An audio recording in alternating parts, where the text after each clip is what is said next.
Selamat petang guys. Alright, hari ni hari terakhir aku dengan Proton Saga FLX Colt. Jadi aku nak buat satu video lah dengan korang. Okay, memandangkan hari ni owner baru akan datang ambil Saga Colt. Dia akan datang dalam pukul 4 hingga 5 petang macam tu.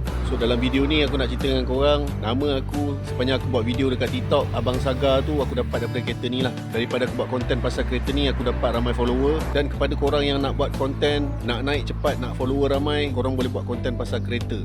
So jadi sambil tu aku boleh belanja korang dengar kali terakhir lah bunyi Saga FLX Colt .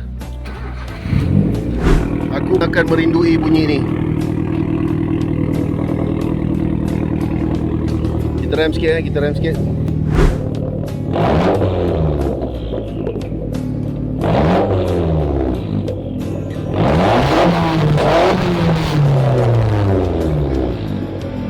Bila dia bunyi terakhir bersama Saga FLX Colt, aku akan merindui kereta ni. Memang aku sayang kereta ni sebab aku banyak kenangan dengan dia.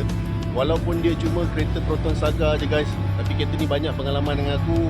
Aku buat video dekat YouTube, aku buat video dekat TikTok. Ramai orang kenal aku dengan kereta ni. Walaupun sebelum ni banyak kereta dah aku pakai, tapi kereta Proton Saga ni memang bermakna untuk aku.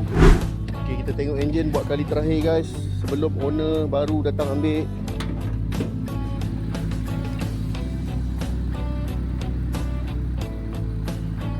Jadi aku akan merindui kereta ni. Lepas ni kalau korang nak tengok kereta ni, mungkin dia akan tukar color, mungkin dia akan ada pembaharuan lah. Sebab owner baru ni dia asyuk dan dia masih minat nak modify kereta. So kereta ni akan berada di sekitar area JB lepas ni . So orang-orang JB kalau nampak boleh pon-pon . Okay, thank you very much bro. Thank you. Semoga perjalanan balik JB selamat . Alright. Baik. Saga Colt.